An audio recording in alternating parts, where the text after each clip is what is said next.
Hello students. आज का हमारा टॉपिक है संगठन के सिद्धांत और दृष्टिकोणों में तीसरा पॉइंट, नौकरशाही विचारधारा का सिद्धांत। पिछले लेक्चर्स में हमने क्लासिकल यानी संरचनात्मक परंपरा दृष्टिकोण पढ़ाया, आधुनिक दृष्टिकोण बताया। तो आज हम अति शीघ्र शुरू करने वाले हैं सिद्धांतों में नौकरशाही विचारधारा का सिद्धांत। तो चलिए अति शीघ्र शुरू करते हैं। नौकरशाही प्रशासन के क्षेत्र में इसका प्रयोग सामान्यतः दो अर्थों में किया जाता है। प्रथम, प्रशासन के कार्य और पद्धतियों की संरचना के लिए, एवं द्वितीय, प्रशासकीय अधिकारियों के समूह के लिए।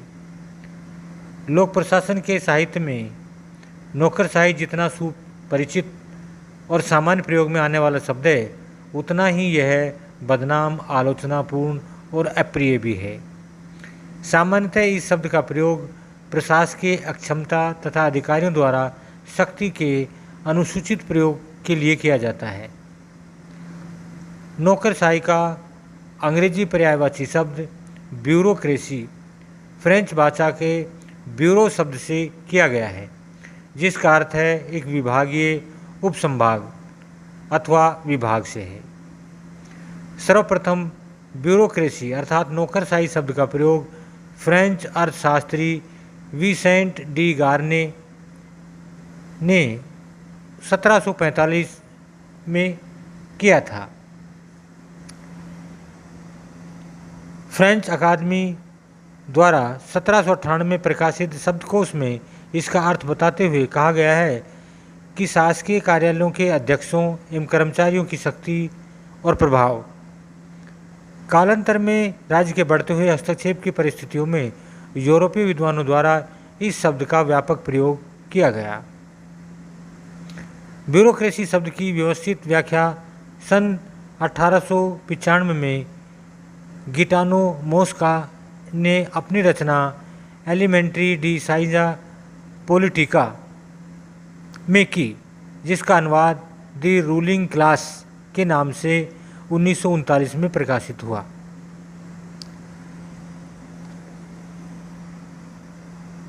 इसी में लेखक ने नौकरशाही को उन सभी राजनीतिक प्रणालियों के प्रशासन के लिए आवश्यक बताया जिन्हें या तो सामंतवादी या नौकरशाही वर्ग में वर्गीकृत किया गया।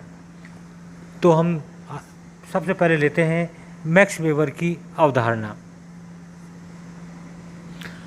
नौकरशाही की अवधारणा के आधुनिक संस्कार का विकास होता जा रहा है, संस्करण विकास होता जा रहा है, और मैक्स वेबर ने नौकरशाही का समाजशास्त्रीय अध्ययन करते हुए इस शब्द का विभिन्न अर्थों से मुक्त करते हुए इस बात पर बल दिया कि किसी संगठन के उद्देश्यों अथवा लक्ष्यों की उचित प्राप्ति के लिए नौकरशाही अनिवार्य है। मैक्स वेबर ने नौकरशाही को प्रशासन की एक तर्कसंगत और विवेकशील व्यवस्था मानते हुए इसे आदर्श रूप बताया। आदर्श प्रकार वही है जिसके लिए संगठन प्रयत्नशील है। नौकरशाही के आदर्श प्रकार का या रूप की कुछ विशेषताओं का वर्णन मैक्स वेबर ने किया। साथ ही यह भी मत प्रकट किया कि यदि किसी संगठन में ये विशेषताएं उपलब्ध न हो तो वह आदर्श रूप का दोष नहीं है, बल्कि इस बात का प्रतीक है कि संगठन उतने ही अंशों तक नौकरशाहीकरण नहीं हो सकता।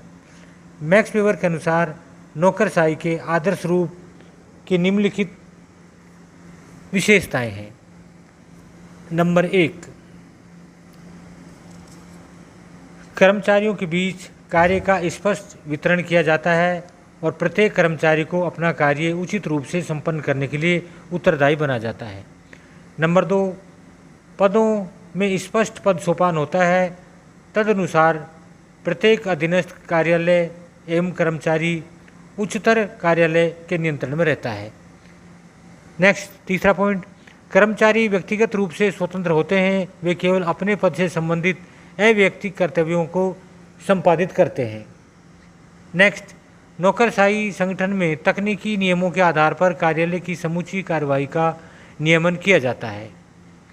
अगला, प्रत्येक कार्यालय के कार्य स्पष्ट रूप से परिभाषित होते हैं ताकि कोई किसी के कार्यों में हस्तक्षेप नहीं करे। नेक्स्ट, अधिकारीगण अनुबंधी आधार पर नियुक्त किए जाते हैं। अगला पॉइंट, संगठन के कर्मचारी निर्वाचित नहीं होते बल्कि पद संबंधी योग्यता के आधार पर उनका चयन किया जाता है। योग्यता परीक्षाओं द्वारा उनकी तकनीकी योग्यता जांचने और आवश्यक प्रशिक्षण संबंधी प्रमाण पत्र देखने के बाद उनकी नियुक्ति की जाती है। नेक्स्ट है, कर्मचारियों को नगद वेतन दिया जाता है और सामान्यतः पेंशन का अधिकार होता है। पद सोपान क्रम में पद की स्थिति के अनुरूप उसका वेतनमान निर्धारित किया जाता है। पदाधिकारी अपने पद से त्यागपत्र दे सकता है और कुछ विशेष परिस्थितियों में उसकी सेवाएं समाप्त भी की जा सकती है। नेक्स्ट अधिक पॉइंट है, पदाधिकारी का पद ही उसका मुख्य तथा एकमात्र व्यवसाय होता है। नेक्स्ट है, प्रत्येक कर्मचारी अपने पद को आजीवन बना लेता है और वरिष्ठता या योग्यता के आधार पर उसकी पदोन्नति होती रहती है। नेक्स्ट, पदाधिकारी न तो अपने पद और न उनके स्रोतों का दुरुपयोग कर सकता है। नेक्स्ट है, कर्मचारियों पर एकीकृत नियंत्रण होता है और वे प्रशासन प्रणाली के अधीन होते हैं। उपयुक्त विशेषताएं मैक्स वेबर की आदर्श, विशुद्ध और विवेकपूर्ण नौकरशाही के तत्व हैं। मैक्स वेबर के अनुसार इन विशेषताओं के कारण ही नौकरशाही को संगठन का सर्वाधिक संतोषजनक रूप या प्रकार स्वीकार किया जाना चाहिए, ताकि अपनी आदर्श विशुद्धता में नौकरशाही का यह आदर्श रूप अर्थात जगत में कभी उपलब्धि नहीं होता। नेक्स्ट लेते हैं आधुनिक अवधारणा। नौकरशाही की आधुनिक अवधारणा का प्रस्तुतिकरण मुख्यतः संरचनात्मक अर्थात इंस्ट्रक्शनल तथा कार्यात्मक यानी फंक्शनल। तो इंस्ट्रक्शनल फंक्शनल दो दृष्टियों से किया गया है। संरचनात्मक दृष्टि से नौकरशाही को एक ऐसी प्रशासकीय व्यवस्था माना गया है जिसके पदसोपान, विशेषीकरण, कार्यकर्ता आदि विशेषताएं पाई जाती हैं। कुछ विद्वानों ने इस कथन दृष्टि से उल्लेखनीय है कि कार्ल फ्रेडरिक ने लिखा कि नौकरशाही उन लोगों के पदसोपान, कार्यों के विशेषीकरण तथा उच्च स्तरीय क्षमता से युक्त संगठन है जिन्हें इन पदों पर कार्य करने के लिए प्रशिक्षित किया गया है। एक अन्य विचारक विक्टर थॉमसन के मतानुसार नौकरशाही संगठन में अत्यधिक स्पष्ट श्रम विभाजन द्वारा पर्याप्त स्पष्ट सत्ता का पद सोपान होता है। इसी तरह फ्रेडरिक्स के शब्दों में नौकरशाही एक राजनीतिक अध्यक्ष की सत्ता के अधीन कार्यालयों का पद सोपान है।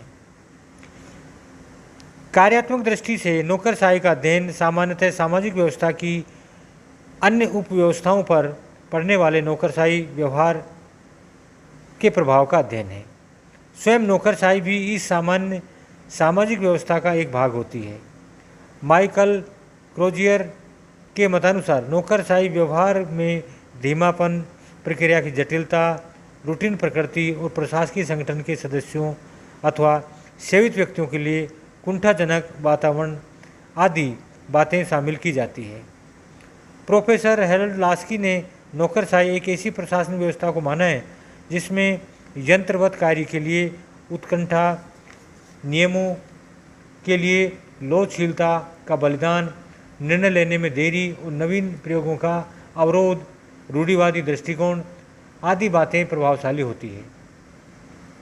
ब्लाउ तथा मेयर की मान्यता है कि नौकरशाही संगठन में विशेषीकरण, सत्ता का पदसोपान, नियमों की व्यवस्था और निर्व्यक्तिकता की विशेषताएं पाई जाती है। इसी तरह एफ.एम. मार्क्स ने पदसोपान, क्षेत्राधिकार, विशेषीकरण, व्यावसायिक प्रशिक्षण, निश्चित वेतन एवं स्थायित्व को नौकरशाही संगठन की विशेषताएं स्वीकार किया है। अब नेक्स्ट लेते हैं हम नौकरशाही विचारधारा का मूल्यांकन। मार्क्सवादी सैद्धांतिक दृष्टि से वेबर की आलोचना करते हुए ये मानते हैं कि वेबर का सिद्धांत समाज पर पूंजीवादी प्रभुत्व को उचित ठहराता है। मैक्स वेबर ने नौकरशाही का जो विश्लेषण किया है वह अपूर्ण है, विशेषतः नौकरशाही के भीतरी जीवन के व्यवहारिक पक्षों की दृष्टि से। नेक्स्ट है नौकरशाही के पदसोपान या पर आधारित सत्ता के ढांचे और अव्यक्तिक कार्यविधि ऐसी परिस्थितियां कर सकती है, जो सहायक तौर पर कार्य करने की इसकी योग्यताओं को कम कर दे या सीमित कर दे। नेक्स्ट, यह बहुत अधिक व्यवसायीकृत कर्मचारियों की आवश्यकताओं के लिए उचित नहीं, क्योंकि इसकी संरचना में सत्ता ऊपर से नीचे की ओर आती है। आज की विज्ञान पर आधारित सभ्यता में इस प्रभावशाली कार्य करने के लिए भागीदारी का जो वातावरण होना चाहिए वह इसमें नहीं होता, क्योंकि परंपरागत नौकरशाही पदसोपान पर आधारित है, पदों के लिए प्रयत्नशील है और धारणा में तानाशाही है। नेक्स्ट है, विकासशील देशों में तीव्र आर्थिक और सामाजिक विकास की आवश्यकताओं को पूरा करने के लिए यह पर्याप्त नहीं है। मैक्स वेबर का प्रतिमान केवल औपचारिकता, नियमबद्धता और अनुशासन पर बल देता है, जबकि संगठन में अनौपचारिक संबंध, अनौपचारिक संगठन, नियम और एवं मूल्य की प्रभावी भूमिका निभाते हैं। वास्तव में नौकरशाही में जो अनौपचारिक शक्ति संघर्ष पाया जाता है उसकी वेबर ने पूर्ण उपेक्षा की है। नौकरशाही में कुछ भी आदर्श नहीं होता, अतः वेबर द्वारा प्रयुक्त आदर्श प्रारूप शब्द ही दुर्भाग्यपूर्ण है। इसलिए थॉमस काइलल नौकरशाही को महाद्वीपीय उत्पाद का नाम देते हैं, जो डेवी इसे व्यावसायिक मन संताप मानते हैं। नौकरशाही के कठोर अनुशासन के कारण भय, रूढ़िवादिता तथा अनावश्यक नियमबद्धता की भावना उत्पन्न होती है। नियमों के प्रति अधिक मोह रखने में कार्यकुशलता तीव्रता से घटती तथा एक विशिष्ट प्रकृति की अयोग्यता उत्पन्न हो जाती है। उपरोक्त आलोचनाओं के बाद भी यह कहना पड़ेगा कि नौकरशाही के तत्व सर्वव्यापक हैं। सरकारें, बड़े बड़े व्यावसायिक संगठन, विश्वविद्यालय, धार्मिक संस्थान, राजनीतिक दल आदि अधिकतर नौकरशाही धारणाओं पर ही आधारित है। नौकरशाही का कोई विकल्प नहीं ढूंढा जा सकता जो इतने अच्छे तरीके से जटिल संगठन में व्यवस्था की स्थापना कर सके। तो आशा करता हूँ कि आपको अपना ये आज का टॉपिक हमारा नौकरशाही विचारधारा का मूल्यांकन समझ में आ गया होगा। धन्यवाद।